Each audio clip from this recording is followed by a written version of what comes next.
Assalamualaikum warahmatullahi wabarakatuh.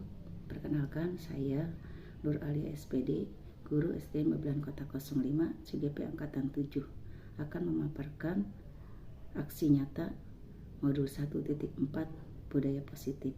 Selamat menyaksikan.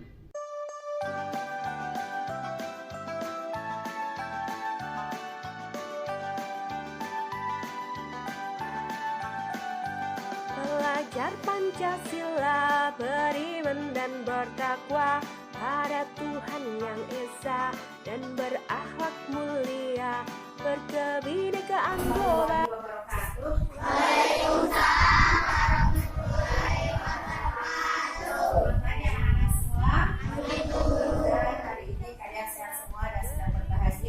Sebelum kita mulai pelajaran, Allah berdoa terlebih dahulu.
Pada hari ini kita akan membuat keyakinan kelas. Apa sih itu keyakinan? Keyakinan adalah sesuatu yang baik, keinginan yang baik yang ada dalam hati kita masing-masing. Di sini kamu harus mengungkapkan apa sih yang ingin kamu kehendaki, kamu inginkan yang baik-baik terjadi di kelas ini, yang akan juga baik buat kalian, yang nantinya dari keyakinan kelas ini akan membuat kedisiplinan kita untuk kedepannya dalam belajar, dan insya Allah kalian akan terbiasa selalu memunculkan ide-ide yang baik ya, karena pada dasarnya manusia itu mempunyai sifat yang baik di dalam hati. Tatkala melakukan kesalahan, kalian yakin kalau itu adalah kesalahan yang tidak baik. Tatkala kalian melakukan kebaikan, berbuat baik, bekerja, belajar dengan baik, kalian yakin bahwa itu adalah perbuatan yang baik, yang mana perbuatan baik itu akan membawa kita menjadi orang yang sukses di dunia akhirat, menjadi orang bahagia di dunia dan akhirat, dan insya Allah menjadi orang yang akan senang di dunia dan akhirat. Oke, untuk itu Ibu mulai bagikan kertas kesepakatan keyakinan kelas ini. Dimulai dari sekarang, tulis nama kalian masing-masing dan tuliskan keyakinan kalian yang terbaik yang akan kita ciptakan di kelas ini. Setelah kalian selesai menuliskan, kalian boleh menempelkannya di papan tulis dengan berjejer. Ya. Satu baris dari namanya ada setelah itu, salah satu di antara kalian Ibu ciptakan untuk membacakan keyakinan. Ingat cara menulisnya jangan sampai terbalik. Yang kertas letaknya di atas. Dari yang sudah pegang, silakan tuliskan keyakinannya.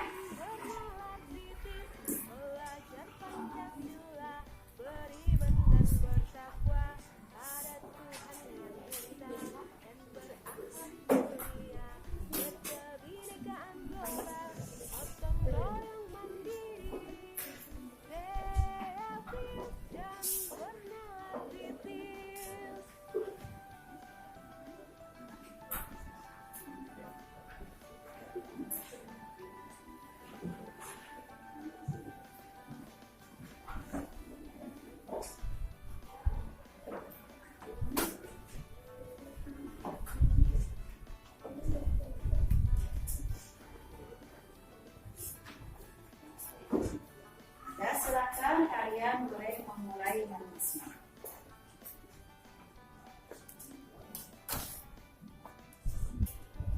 Alia sudah selesai, coba Alia dibaca keyakinannya Alia. Yang pertama, meja tidak pernah bicara-bicara teks. Yang kedua, kelas 1. Yang ketiga, kelas fisik. Oke, tempelkan Alia.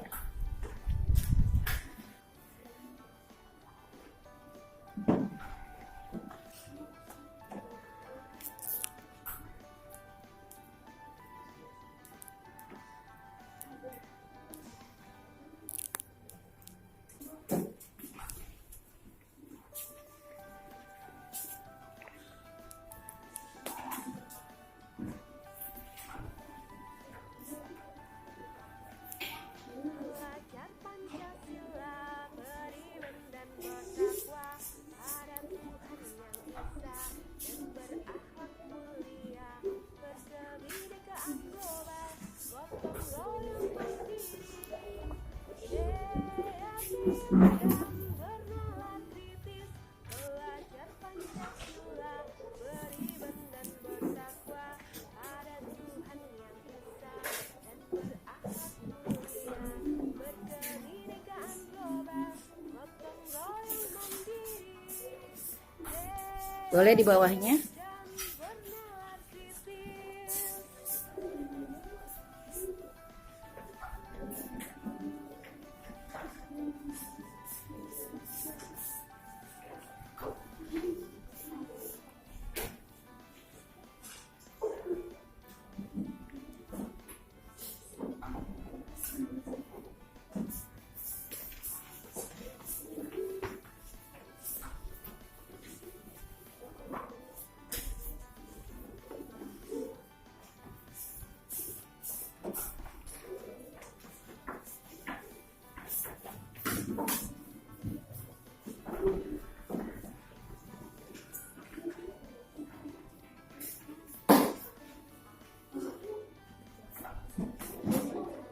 Oke, sudah selesai semua yang menuliskan keyakinannya.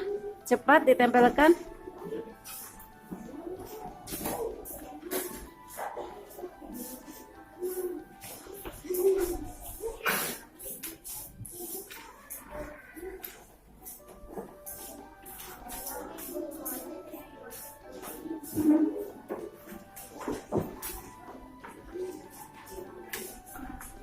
Belajar Pancasila, beriman dan bertakwa pada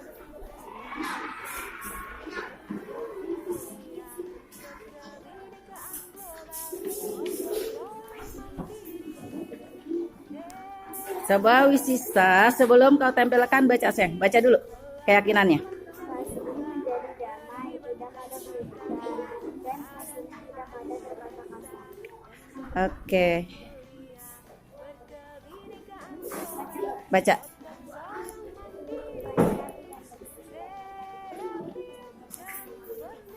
Oke.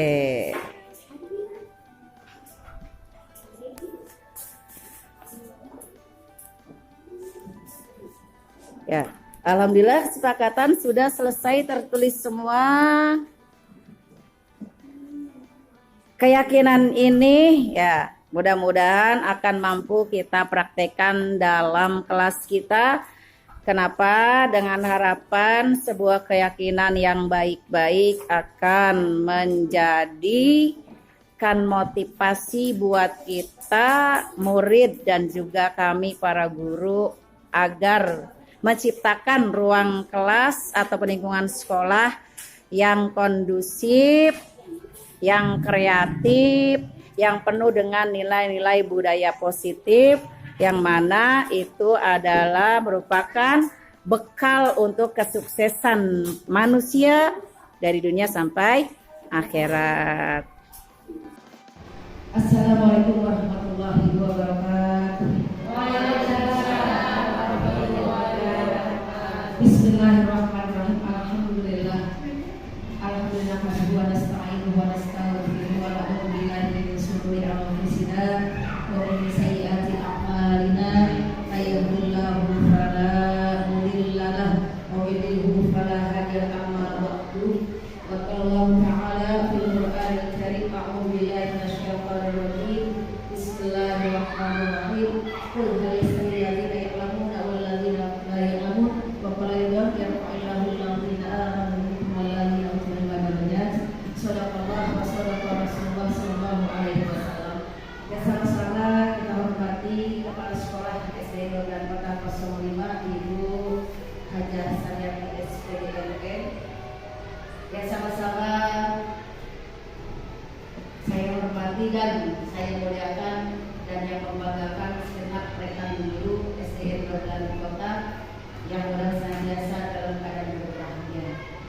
Bersyukur pada Allah Subhanahu wa taala pada kesempatan siang hari ini saya dalam keadaan sehat walafiat dan ibu semua juga dalam keadaan sehat walafiat, sehingga dengan itu khusus saya mampu menunaikan tugas saya dalam rangka pengibasan materi yang saya dapati di pendidikan calon guru penggerak dalam menunaikan tugas aksi nyata, dan juga dengan izin Allah para ibu dewan guru dan bapak juga alhamdulillah bisa memilih undangan saya ikut melaksanakan acara pengibasan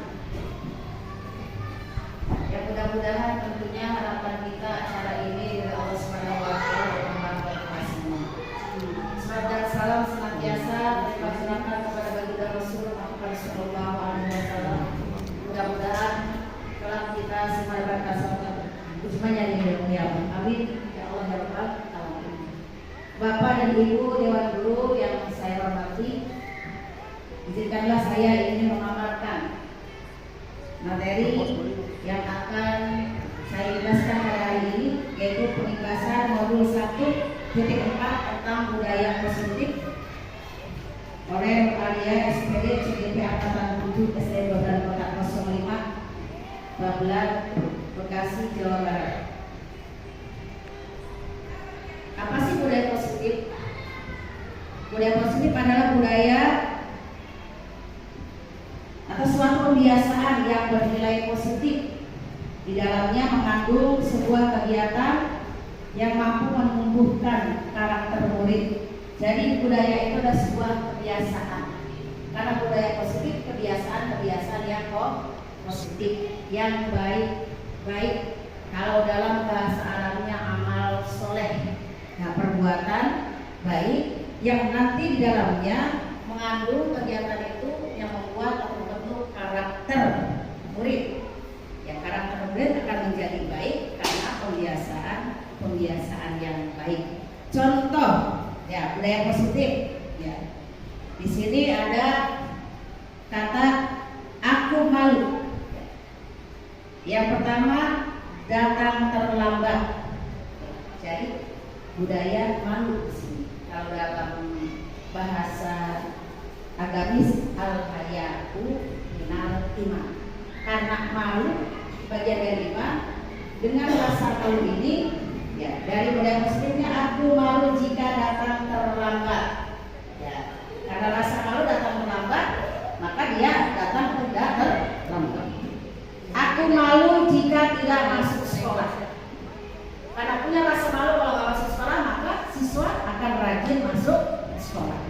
Kemudian aku malu jika tidak belajar dengan tekun. Berarti kalau belajarnya sambil main-main, sambil bercanda, dia malu, sehingga timbul di dalam dirinya ya, sebuah sikap untuk belajar dengan tekun. Keempat, aku malu jika menyontek. Karena nyontek perbuatan curang, malu kalau nyontek, sehingga siswa tidak akan melakukan kecurangan dalam belajar, yang akan jujur untuk menyelesaikan tugasnya sesuai ya, kemampuannya. Baik atau buruk itulah hasil yang dia miliki. Selanjutnya, aku malu jika berbohong. Nah, karena sekali berbohong orang tidak akan dipercaya. Manusia itu dipegang ucapannya. Ya. Nah, karena sekali berbohong ke depannya tidak akan percaya lagi, maka timbul rasa malu. Jika berbohong, maka murid akan berkata jujur. Kemudian aku malu jika berkata kotor. Ya, karena zaman sekarang ini efek daripada gadget, tontonan, ya, TikTokan, banyak sekali terucap sering kata-kata kotor yang terbawa dari rumah ke sekolah. Sehingga termasuk kategori budaya positif adalah tidak berkata kotor. Dia malu kalau berkata kotor, maka berusaha tidak berkata kotor. Kemudian aku malu jika tidak menjaga kebersihan, karena an-najafatu batu minal iman. Kebersihan sebagai dari iman. Dia malu kalau nggak jaga kebersihan, maka dia berusaha bangkunya bersih, mejanya bersih, ruangannya bersih. Ya. Kemudian aku malu jika tidak ikut kegiatan sekolah. Ya. Dengan rasa malu itu, maka tak kalah ada kegiatan sekolah semacam pramuka, ya, semacam tadi kita lakukan sholat duha. Kemudian lagi ada pertandingan yaitu futsal, sepak bola. Itu kegiatan sekolah. Karena punya rasa malu jika tidak ikut kegiatan sekolah, maka timbul keinginan dari anak untuk selalu ikut kegiatan di sekolah. Kemudian aku malu saja mengumpulkan tugas. Ini banyak anak yang sering lalai mengumpulkan tugas. Tapi tak kalah budaya positif yang tertanamkan dari kebiasaannya, merasa malu dalam mengumpulkan tugas, nanti akan berimbas keluar kepada yang lain. Insya Allah semuanya akan merasa malu tidak mengumpulkan tugas. Sehingga semua murid kita jika ditugas akan mengumpulkan tugas dengan cepat sesuai waktunya. Kemudian juga ke-10, aku malu jika tidak melakukan kewajiban sebagai warga sekolah. Ya, kewajiban warga sekolah, murid belajar, menjaga kebersihan, berada sopan santun. Maka dengan rasa malu yang dia miliki, tatkala dia melakukan segala kegiatan atau kewajiban sebagai sekolah, maka mereka akan timbul pada dirinya berupaya ingin menjadi orang yang senantiasa menunaikan kewajiban-kewajibannya sebagai warga sekolah. Selanjutnya tentang disiplin positif. Ya, materi selanjutnya. Apa sih disiplin itu? Disiplin itu berasal dari diri sendiri. Yang disiplin itu datang dari diri sendiri yang disebabkan karena rasa tanggung jawab seseorang, ya, yang muncul dari dalam dirinya untuk melaksanakan tindakan sesuai hati nurani tanpa paksaan atau tanpa ini dihargai siapapun. Karena pada hakikatnya setiap manusia punya hati nurani yang baik. Ya.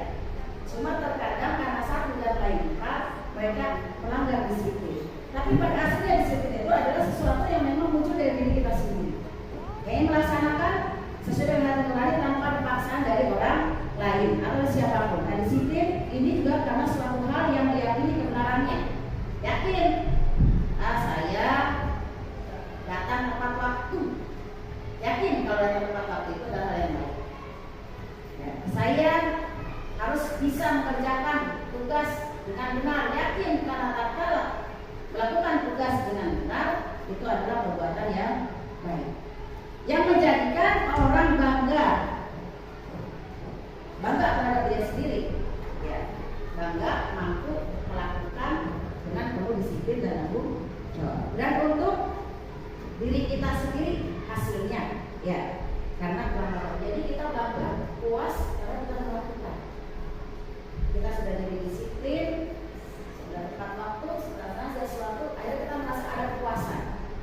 Ya, contoh, jika kita diberikan tugas melaksanakan administrasi dengan baik, maka kita lakukan dengan baik, benar, mendapat penilaian yang bagus dari kepala sekolah ataupun dari pengawas, timbul di hati kita bangga. Alhamdulillah. Itulah yang budaya, ya, disiplin positif yang timbul dari diri kita sendiri. Adapun contoh disiplin diantaranya, satu, disiplin positif itu adalah datang ke sekolah tepat waktu. Ya, disiplin pasti berkaitan dengan waktu juga, ya. Dua, mentaati peraturan sekolah. Tiga, memakai seragam sesuai ketentuan. Keempat, mengerjakan dan mengumpulkan tugas tepat waktu. Lima, masuk kelas tepat waktu. Enam, mengikuti upacara dan hikmat, menghormati guru dan seluruh warga sekolah. Disiplin positif ini jika dikaitkan dengan Al-Quran, ya, surah Al-Asr wal asri ya. Wal asri innal insana lafi khusr. Karena ini demi masa demi waktu sesungguhnya manusia adalah kerugian. Kecuali mana illa alladzina amanu, kecuali orang yang selalu berbuatnya yang baik-baik, berbuatnya yang positif sebagai murid, jadi murid yang rajin, murid yang sopan, murid yang jaga kebersihan. Kalau sebagai guru, ya guru yang bertanggung jawab, guru yang berpihak kepada murid dalam pengajaran, guru yang bijaksana. Watawassaw bil haqqi watawassaw bis sabr. Itu pun termasuk saling menasihati dalam kebaikan dan saling mendukung dalam kesabaran, karena guru dan murid diuji kesabaran. Betul, murid harus sabar belajar pengen pinter, guru pun harus sabar membuat agar muridnya pinter, benar, jujur, berakhlak mulia. Dan guru tidak boleh bosan-bosan selalu memberikan nasihat, karena nasihat adalah merupakan amal ibadah ya, yang berubah akhlak orang menjadi baik, berbudaya positif. Maka dengan itu insyaallah mudah-mudahan kita bisa terkategori orang yang mampu mengamalkan tentang disiplin positif. Selanjutnya keyakinan kelas. Mungkin ini hal yang baru buat ibu-ibu, teman-teman dan bapak-bapak guru. Keyakinan kelas, apa sih keyakinan kelas? Keyakinan kelas merupakan sebuah ketetapan atau aturan kelas yang telah disepakati atau dijelaskan bersama. Apa dampak yang diterima jika kesepakatan tersebut dilanggar? Ada juga pembentukan dari diri peraturan-peraturan yang telah ditetapkan, merupakan proses untuk menciptakan disiplin positif dari siswa, sehingga siswa dengan secara penuh akan melaksanakan ketentuan tersebut dengan penuh tanggung jawab. Jadi kita membuat keyakinan kelas dulu. Nah sekarang saya pengen nyoba kita bikin keyakinan kelas kita yang sekarang sedang mengadakan pengibasan ya, mengadakan pengibasan. Nanti dari keyakinan itu akan dibentuk sebuah kesepakatan. Dari keyakinan ini apa sih yang dibutuhkan di ruangan kita tatkala acara pengibasan ini berlangsung? Apa yang diinginkan? Pertama contoh, misalnya 1, peserta tidak boleh ngobrol, itu termasuk diantaranya, ya kan? Nah, coba ibu, bapak, guru tuliskan kesepakatannya, apa namanya keyakinannya. 1 orang 1,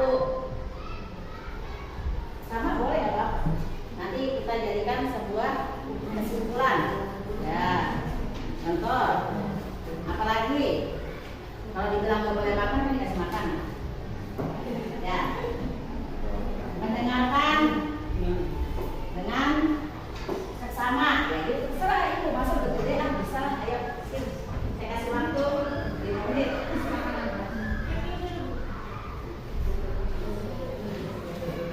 Karena di kelas pun saya seperti itu, anak-anak mesti keyakinannya dulu ya, setelah dikumpulkan maka saya sekarang sudah mempunyai keyakinan kelas.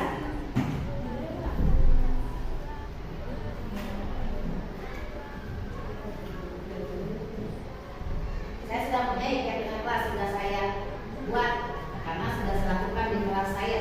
Ya. Anak-anak sudah saya berikan kertas tulis keyakinan mereka dengan kata awalnya bagaimana kami bersikap di kelas. Kalau ibu berarti bagaimana saya bersikap di ruang kelas. Nah, ruang apa namanya? Kelas. Ruang pembebasan atau diseminasi. Udah tulis. Ini contoh. Ibu mau apa aja? Silakan. Dalam contoh ini ada kami menjaga ketertiban dan kebersihan kelas setiap minggu. Dah, oke. Saya teruskan sudah. Ya sudah. Ya saya baca ya contoh ya. Contoh keyakinan yang saya tuliskan oleh peserta kita Bapak Sudirman. Tidak boleh makan di ruang kelas. Ya.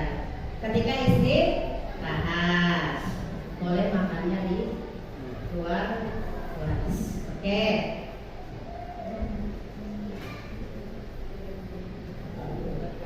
Udah, kita lanjutkan sambil menunggu ya Bu ya. Sambil menunggu contoh kesepakatan kelas.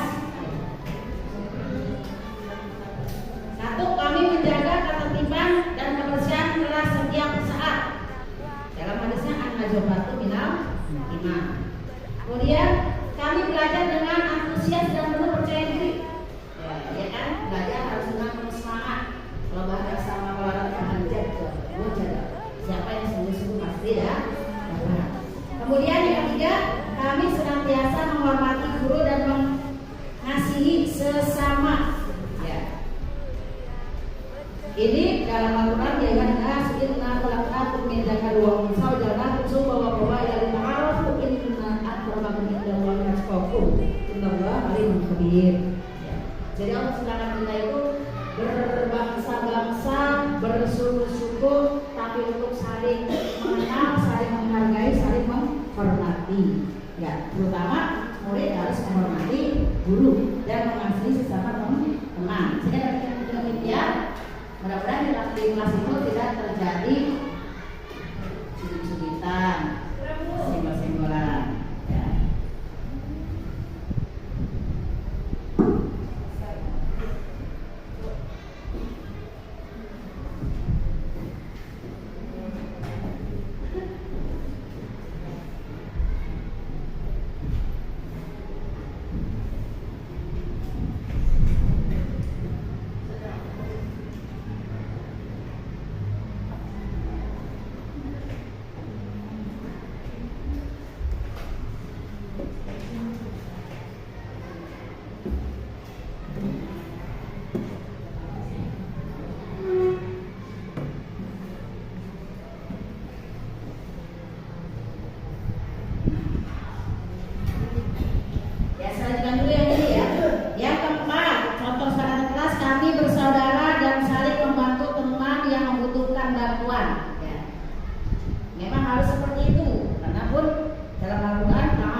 Lanjut. Masalah 5 tingkat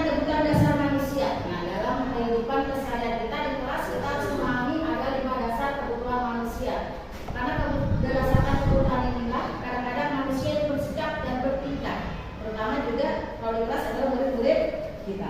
Material Maslow di sini 5 kebutuhan dasar manusia. 1, kebutuhan fisiologi.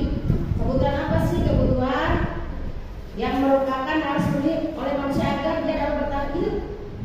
Ya. Di antaranya apa saja kebutuhannya?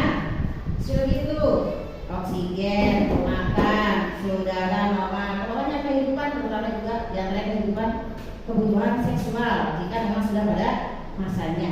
Nah, kebutuhan ini pun dalam hadis katakan laisa ibni adam hakun fi siwa hadil bisol baitul yasbiru wa sawbu yuwari auratuhu wajil kursi wal mahdi.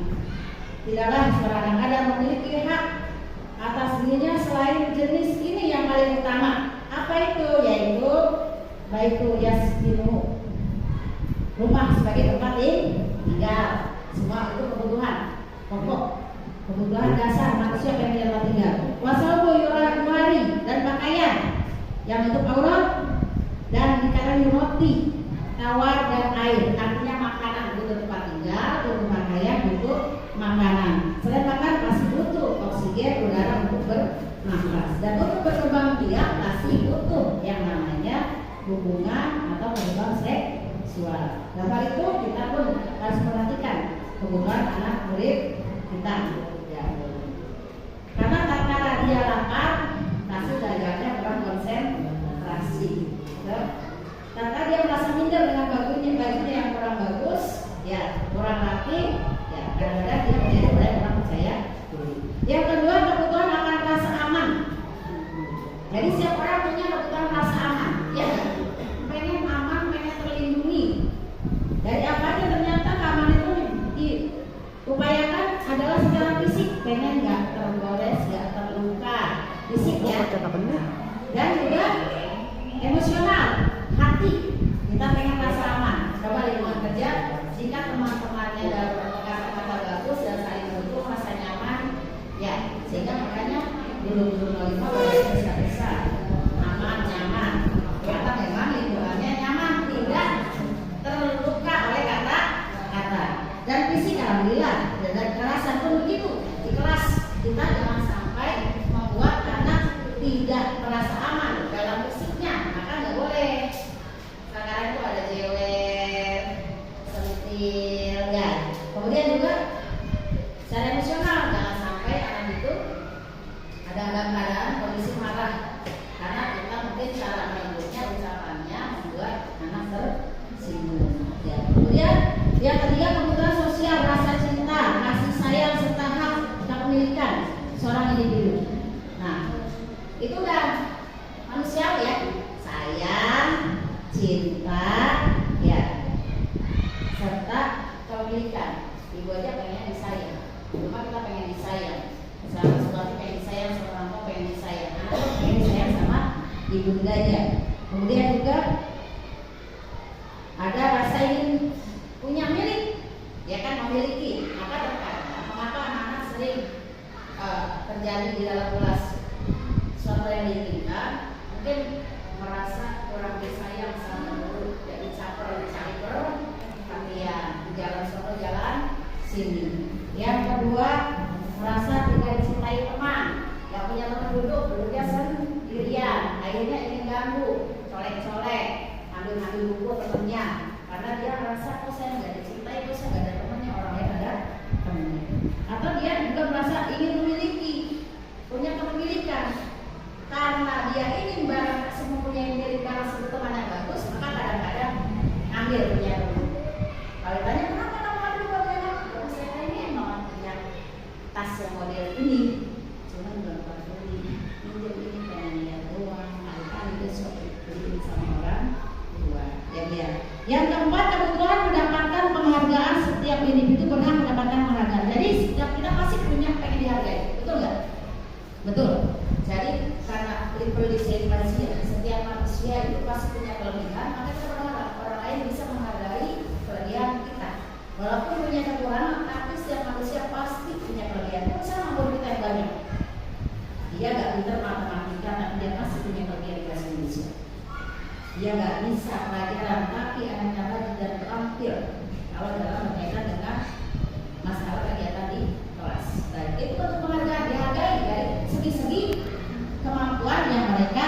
miliki, karena manusia pada dasarnya mempunyai ya keinginan atau kebutuhan dihargai. Harga diri dibagi menjadi dua bentuk. Yang pertama harga diri yang bentuknya menghargai dari orang lain, yang kedua dari diri sendiri. Kalau dari orang lain dihargainya tadi itu kita dihargai karena punya prestasi, murid dihargai karena hasil kuliah ulangannya bagus atau sifat akhlaknya bagus. Kemudian dari diri sendiri, yang paling bagus itu kita menghargai diri sendiri. Bagaimana orang lain menghargai kita kalau kita tidak menghargai diri sendiri? Bagaimana orang akan berkata sopan karena kita tidak pernah berkata sopan? Kita berkata sopan, orang lain akan sopan. Jadi pernah ada orang kejadian ingin dihargai, tapi dia sendiri punya sikap, punya akhlak. Contoh dah, orang tua pengen dihargai anak, tapi orang tua itu sendiri di rumah agak nyapu, agak cuci piring, agak masak, malah pergi bersama teman-teman. Pas pulang selalu bilang anaknya, oh mama, dari mama. Apa kata anaknya? Mama saja tidak menghargai diri. Pas kita dulu, sebelum kita negor anak kita dulu. Kalau kita pengen dihargai, kita pun menghargai anak-anak dengan cara kita menghargai diri kita. Setidaknya kalau kita datang ke sekolah kita itu kita menghargai diri sendiri.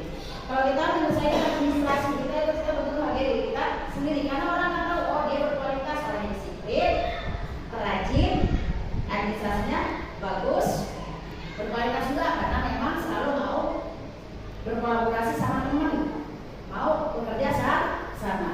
Besok akan dihargai orang lain. Dan orang kalau mau apa pasti ingin bertanya, ingin berkolaborasi, menghargai dia karena dia menghargai dirinya sendiri dengan berbuat lebih baik, lebih bagus, berikan contoh teladan yang mulia baik kepada murid, kepada teman, dan kepada lingkungan sekitar. Kemudian yang kelima, kebutuhan untuk mengaktualisasikan diri. Ya. Aktualisasi itu pengakuan. Ya. Aktualisasi diri ini sebagai wujud yang sesungguhnya untuk mencerminkan harapan serta keinginan seorang individu terhadap dirinya sendiri. Jadi pengakuan atas kemampuan dirinya sendiri. Yakin loh itu sama orang kalau dia sanggup. Kenapa? Karena fitrahnya manusia itu kullukum ra'in wa kullukum mas'ulun 'an ra'iyatihi. Intinya setiap manusia itu pemimpin. Pertama yang mimpin diri sendiri. Setelah mimpin dirinya sendiri, apa tugasnya? Jadi guru, mimpin muridnya. Betul? Kalau itu kepala sekolah, mimpin dia anak buahnya. Kalau dia di kelas murid jadi wali atau menjadi KM, dia mimpin kelasnya teman-temannya. Itu masih butuh. Makanya tatkala guru pengen dihargai kepemimpinannya sama murid, benar kan? Tolong dong mak, ibu lagi bicara, ibu sedang menjelaskan, itu kebutuhan hakiki manusia. Sama pemimpin kalau sedang menyampaikan sesuatu, tolong dengarkan. Saya sedang menyampaikan sesuatu, harus menyampaikan sesuatu karena itu adalah kebutuhan dasar manusia. Lanjut, 5 posisi kontrol. Nah, ini 5 posisi kontrol itu harus dipahami oleh kita guru ya untuk menghadapi murid. Kalau tadi sudah memahami kebutuhan manusia, kebutuhan murid, kemudian sekarang 5 posisi kontrol murid. Guru terhadap murid. Yang pertama, guru punya posisi sebagai penghukum. Seorang penghukum itu biasanya menggunakan hukuman fisik maupun verbal. Ya. Kalau terlambat disuruh berdiri kaki sebelah, penghukum. Ya kan? Nggak kerjain PR, disuruh bersihin kamar mandi. Itu posisi sebagai penghukum. Jangan dulu suka ada apa seperti itu, ya kan? Suruh hormat yang bendera. Nah. Atau penghukum ini kadang-kadang juga pakai kata-kata, ya kata-katanya yang tidak mengenakan. Apa kata-kata? Patuhilah aturan saya. Atau awas kalau melanggar. Galak bahasanya. Kalau seorang penghukum ngomongnya galak, ya. Kemudian kalimatnya juga pedas, mulutnya sambil menyon-menyon, matanya sambil melotot. Itu biasanya seorang penghukum.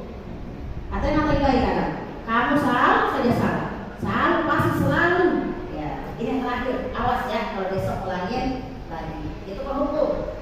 guru tidak boleh seperti itu. Kemudian kedua, posisi guru membuat orang merasa bersalah. Biasanya guru akan bersuara lebih lembut. Kata guru begini, berapa kali Bapak harus beritahu kamu ya? Bagaimana coba? Kalau orang tua kamu tahu kamu buat salah, kamu berbuat nakal, pasti orang tua kamu akan merasa sedih. Kedengarannya suaranya nggak marah. Semuanya jadi, oh iya saya salah banget, saya merasa nggak berguna. Jadi dia nanti akan tidur tidak punya rasa percaya diri karena dirinya merasa tidak berguna, merasa dirinya gagal menjadi anak yang baik buat orang tuanya, nggak berguna bagi gurunya karena sering melakukan ya perbuatan yang tidak baik. Akhirnya dia jadi tidak punya percaya diri untuk kedepannya, seakan-akan hidupnya sudah sampai di sini, tidak bisa melanjutkan perjuangan untuk di masa depan. Yang ketiga, posisi guru sebagai teman. Guru pada posisi ini tidak akan menyakiti murid, namun akan tetap berupaya mengontrol murid melalui persuasi dengan kata-kata yang biasanya diucapkan itu, ayolah, bantulah, demi Bapak ya, ayo ingat, tidak bantuan Bapak, sudah berkali-kali Bapak sering membantu kamu. Atau katakan lagi, udah, tidak apa-apa untuk kali ini tenang, Bapak akan bantu menyelesaikan masalah kamu. Jadi selalu dibantu gitu, selalu dibantu.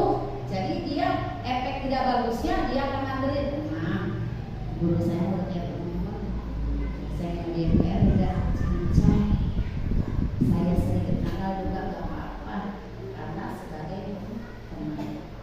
Positif ini pun tidak baik karena jadi anak gak punya sifat mandiri, maunya mengandalkan. Kemudian posisi yang keempat, posisi monitor, pemantau. Monitor berarti mengawasi dengan kata-kata yang diucapkan. Sudah berapa kali kamu lakukannya? Ya ada PR juga dikerjakan, ya kan? Siang hari datang terlambat. Sudah berkali-kali, berulang kali. Ibu bosan, Bapak capek, karena seperti itu. Kalau orang sebagai komentator, sebagai pemantau, yang oke, anak-anak pasti akan merasa takut karena merasa diawasi, tapi bukan timbul dari diri sendiri, timbul karena rasa takut dari sang pemantau, baik itu guru di sekolah ya. Jadi takutnya karena terpaksa disiplinnya, bukan karena kesadaran diri. Yang kelima, sebagai manajer, respon yang menunjukkan tanggung jawab guru dalam posisi tadi ini, posisi manajer, ya ini memang yang harus dimiliki. Jadi guru itu harus memegang posisinya sebagai manajer. Kenapa? Di mana guru berbuat sesuatu bersama dengan murid. Jadi selesaikan masalahnya itu bareng guru dengan murid. Jadi ada sebuah kerjasama, kesepakatan untuk kita menyelesaikan masalah kita. Ya contoh, kejadian dalam kelas, ya, anak memecahkan tumbler teman, contoh, memecahi dengan sengaja. Ya. Dalam posisi manajer pasti mencari solusi, tidak menghukum anak tadi karena memecahkan tumbler, pun tidak membuat mereka seakan merasa bersalah sehingga jadi buon, tidak menggampangkan dan tenang, atau tidak kamu lagi ini tumblernya si A, kemarin tumblernya si B, kemarin makanannya si C. Tidak, tapi kalau saya sebagai manajer ya akan berkata dengan bijaksana untuk mengajak murid menemukan solusi dan untuk mengatasi permasalahannya sendiri. Mari tanya, apa rencana kamu untuk memperbaiki hal ini? Masih mikir, kalau yang dipercayakan udah pasti dia mikir.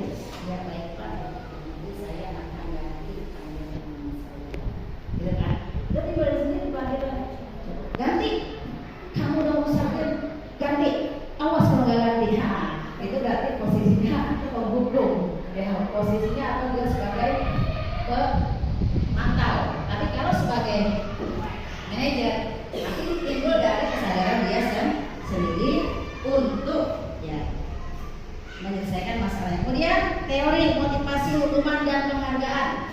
Lanjut ya. Pada teori motivasi, hukuman dan penghargaan ini pun juga sering terjadi di dalam kehidupan keseharian, baik di luar kelas maupun di luar sana. Yang pertama berkaitan dengan tentang hukuman untuk menghindari tidak nyaman. Ya, kadang-kadang orang melakukan disiplin itu karena untuk menghindari rasa tidak nyaman, takut dihukum. Dia disiplinnya juga terpaksa karena takut dihukum. Yang kedua, punya motivasi sih dia untuk mendapatkan imbalan tapi dan penghargaan orang lain. Contoh, karena ada kebiasaan di kelas, siapa yang kontennya 100 dapat permen 2. Jadi dia berupaya dapatnya 100 supaya dapat permen 2. Besok dia dapat 100 lagi, guru lupa bawa permen. Mana guru permennya? Guru lupa, guru bawa. Besok mau nggak mau belajar dapat 100 lagi, percuma 100 juga nggak dapat permen. Nah, itu karena dia inginnya mendapatkan penghargaan dari orang lain. Beda dengan yang 4 ya. Mereka ingin dan jadi Anda untuk menghargai diri sendiri dengan nilai kebajikan yang kita percayai. Nah itu dia begini, saya pokoknya harus nilai bagus untuk menunjukkan bahwa saya mampu dan sanggup. Saya harus bersifat bagus, berakhlak bagus, karena memang saya ingin menjadi orang yang baik dan benar supaya nanti saya sukses. Karena orang sukses itu orang pintar, orang benar, orang jujur, orang yang berakhlak yang akan dipilih menjadi pemimpin seperti itu. Pintar, kalau lagi orang rakyat habis dibandarin dengan sendiri, betul? Atau jadi pemimpin, uang-uang yang harus dilakukan bersama jadi intinya motivasi yang paling bagus adalah motivasi intrinsik yang datang dari diri sendiri. Yaitu tadi yang ketiga. Kalau yang pertama dan yang kedua menjadi ketidaknyamanan atau dapat penimbalan, itu berarti dia termotivasinya ekstrinsik karena ada motivasi dari luar dan mengharapkan sesuatu. Contoh, misalnya juga kepala sekolah kepada guru yang selalu datang tepat waktu, jam 7 selalu sudah ada di ruangan, dalam kurun waktu 6 bulan akan dapat sepeda motor Vespa. Berlomba-lomba. Pas tiba waktunya kepala sekolah biasanya kagak ada. Marah. Tapi kalau masalah sendiri mau dapat hadiah, mau tidak, tetap kita bisa datang tepat waktu. Kenapa?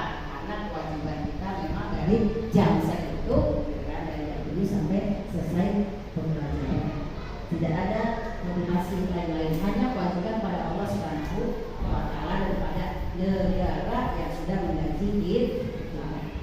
Walaupun terkadang untuk guru honor gajinya telat 2 bulan, puasa selama 2 bulan, tapi tetap semangat karena motivasinya intrinsik dari dalam diri sendiri. Rizki kasih Allah kasih dengan jalan yang lain. Karena apa? Kata lagi Rasul, al-amanatu tajribur rizqa wal khiyanatu tajribul faqr. Orang yang menjalankan amanah tugasnya dengan baik akan dapat mengundang banyak rezeki di atas. Orang yang tidak amanah yang tidak melakukan tugasnya, yang lalai sama tugasnya akan mengundang kemiskinan. Nauzubillah. Yang selanjutnya segitiga restitusi. Ya. Ini dalam kita mengatasi permasalahan kita dengan murid atau murid yang melakukan pelanggaran tadi, melanggar kesepakatan atau keyakinan yang mereka sudah buat bersama, terjadi pelanggaran. Di sini dalam mengatasinya kita menggunakan segitiga restitusi, yang mana di sini ada 3 sisi. Pada sisi yang pertama, sisi menstabilkan identitas.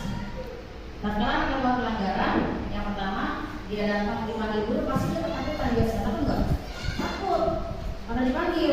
Nah, dalam posisi takut biasanya anak tugas guru menstabilkan identitasnya. Kita ucapannya tidak yang menghukum tadi, ya. Tapi karena setiap orang pasti pernah melakukan kesalahan. Benar kan logisnya, setiap orang pasti pernah melakukan kesalahan.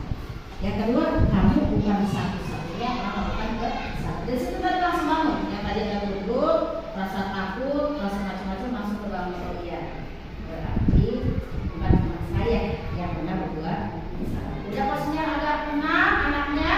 Kemudian yang sisi kedua, validasi kebutuhan atau tindakan yang mereka lakukan. Kesalahannya apa? Kamu tentu punya alasan. Kenapa kamu ngambil tumbler si A? Gitu kan?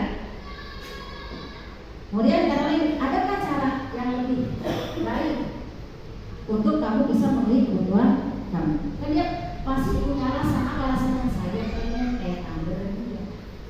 Terus kata kita, ada nggak cara yang lain lebih baik kalau pengen punya tumbler kayak tumbler dia? Ada dong. Dengan apa? Ya, beli. Kayak punya uang, maaf, mampu. Ya. Kemudian yang ketiga, menanyakan keyakinan. Ya. Kita tanya sama anak murid kita, nilai-nilai apa yang telah kita sepakati di kelas? Anda ingat tak?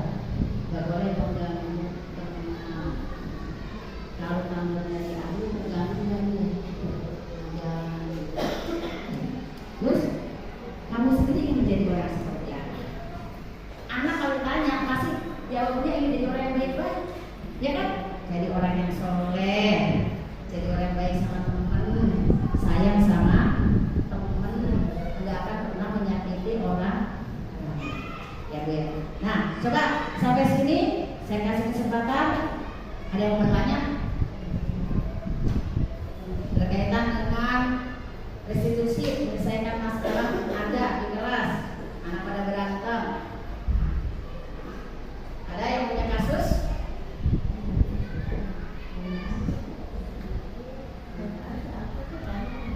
Ya, coba. Tadi berkaitan dengan kita memberikan hadiah ya, Ya. kepada anak. Bukannya itu untuk penyemangat mereka. Memang tadi Ibu bilang mereka akan down dikala kita tidak memberikan, gitu kan. Terkadang kan kita memberikan hadiah itu hanya waktu-waktu saja ya, tidak seterusnya. Gitu. Bagaimana kalau kita memberikan hadiah sewaktu-waktu saja untuk memberikan motivasi kepada mereka agar dia termotivasi. Memang ada kalanya Ibu bilang seperti itu. Betul, tak kalah kami pun mempelajari materi ini, materi tadi motivasi dan prinsip. Jadi boleh memberikan reward itu punya berupa ucapan. Kalau ucapan harus, kamu hebat, kamu bagus, kamu pintar. Tapi tidak boleh memberikan berupa barang yang dikhawatirkan, gitu kan? Yang dikhawatirkan. Tapi jika memang ini diperlukan dan itu memang sangat membantu dalam proses pembelajaran dan tidak ada efek nantinya membuat mereka menjadi malas karena nggak ada lagi hadiah, atau tatkala guru lain masuk ke kelas itu agar bawa persiapan hadiah. Ya. Makanya yang simpelnya hadiahnya lebih baik bintang, ucapan, udah gitu, bintang dan ucapan. Gitu. Jadi tidak berupa materi. Kenapa? Karena kebiasaan sejak kecil termotivasi dengan materi, khawatir pas jadi pemimpin pengennya dapat hadiah dulu, pas jadi pejabat pengennya disebut dulu, pas jadi presiden repot. Ya itu, gitu. Karena budaya positif ini karakter yang dibentuk agar anak-anak itu nanti benar-benar yang hidup ikhlas dalam bekerja, berkarya dengan bertanggung jawab, karena motivasi ingin mengembangkan diri sendiri, ingin menjadi orang yang berguna bagi agama dan bangsa, serta dia ingin menjadi orang bahagia. Dan ini sampai akhirat. Jadi boleh juga berupa ucapan atau berupa bintang-bintang. Tapi jangan berupa barang. Beda hal kalau di hari Jumat ibu mau memberikan sumbangan kepada anak ya, berarti beda ya. Jadi kasih tahu sama teman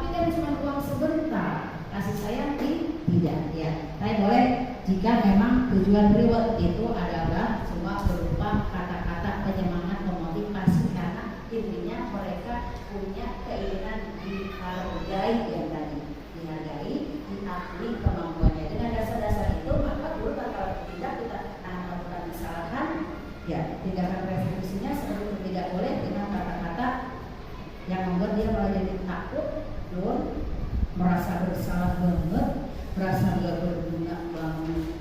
Jadi tetap kita harus meminta ya, walaupun dia punya kesalahan. Ada lagi yang mau bertanya? Ada lagi? Masih buka, baru satu, masih ada dua sesi pertanyaan. Kalau udah selesai, udah paham, kita tutup ya. Alhamdulillah, mudah-mudahan apa yang saya sampaikan pada hari ini ya, untuk tahapan revisinya sudah dijelaskan tadi. Tadi udah berarti ucapan kata sekian, terima kasih. Mudah-mudahan bermanfaat buat Ibu, bermanfaat juga buat saya. Bulan Februari tanggal 8 saya sudah mulai lagi modul 2. Doakan dan minta dukungan tatkala saya melakukan aksi nyata kembali. Bapak dan guru-guru bersedia kiranya mendengarkan celotehan saya, penyampaian materi budaya tutorial walaupun bukan tutorial beneran. Terima kasih. Akhir kalam, assalamualaikum warahmatullahi wabarakatuh.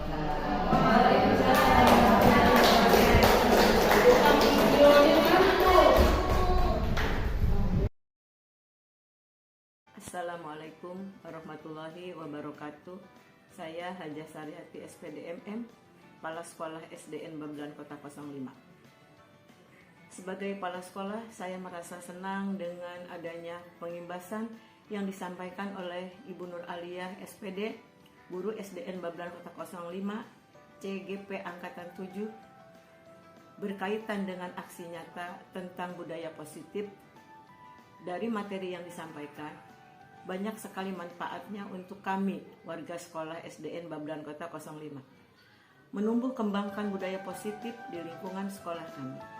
Harapan saya selaku kepala sekolah dengan adanya CGP dapat memotivasi guru lainnya untuk mendaftar menjadi guru penggerak, sehingga dengan banyaknya guru penggerak sekolah ini semakin berkualitas. Terima kasih. Assalamualaikum warahmatullahi wabarakatuh. Assalamualaikum warahmatullahi wabarakatuh. Saya Ratih Latifah, Guru SDN Babelan Kota 05, rekan kerja Ibu Nur Aliyah, CGP Angkatan 7. Setelah saya mendapat pengimbasan tentang budaya positif yang disampaikan oleh Ibu Nur Aliyah, dapat menambah wawasan saya tentang menciptakan budaya positif di kelas dengan membuat keyakinan kelas dan membantu saya menyelesaikan masalah yang terjadi di kelas dengan tindakan restitusi. Dengan kegiatan ini, saya mendapatkan motivasi untuk ikut menjadi CGP di angkatan berikutnya. Wassalamualaikum warahmatullahi wabarakatuh.